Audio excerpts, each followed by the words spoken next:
Remember that our goal now is to try to find the area under a curve.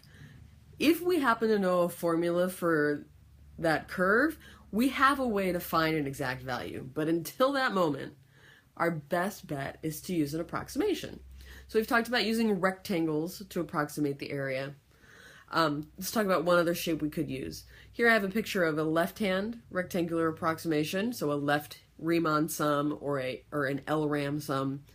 And we can see, we know that this function is increasing. Every single one of those rectangles is too small.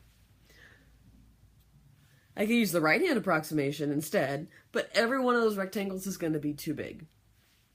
I could use midpoints too. Those are harder to compute, but I'm going to have an error. There's one way to try to minimize the area of having a too high or a too low rectangle, and that's to use a trapezoid instead.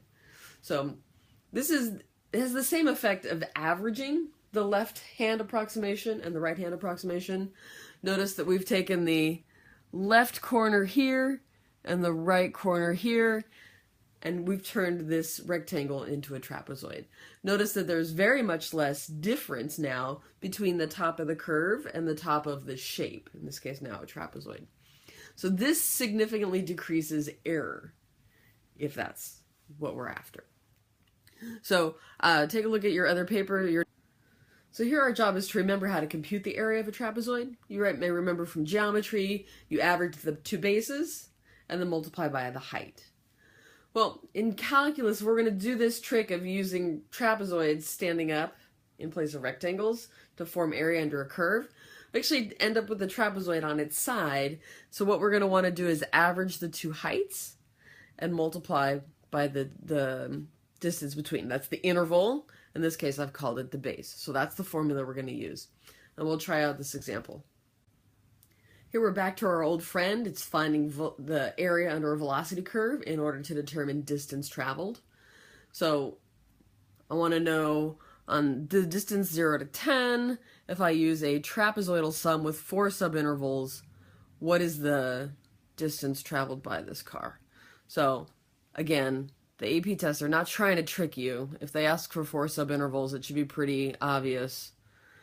And we can see here, my intervals are 0 to 2, 2 to 5, 5 to 7, and 7 to 10.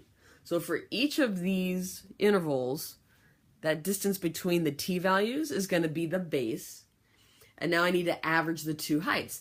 The two heights are the two heights that I would have used for either the left rectangle or the right rectangle, but now I'm going to take the two heights and average them together. So I'll write out the sum. So just to clarify, I know my notation has to look a little funny because of the way it gets typed in. This is the sum of 1, 2, 3, 4 trapezoids, and every one of those trapezoids, instead of using this exactly, I used 1/2 times the height, the first height, plus the second height, times the base.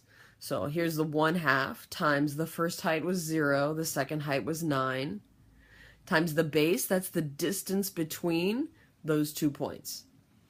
So the distance between 2 and 5 is 3, that's how I got this 3 here. And again, these are all supposed to be 1/2 as a fraction that are multiplying. Oh, and let's make sure we understand the units. Each one of these trapezoids has units that come from multiplying a base with units of seconds times the average of two heights with units feet per second.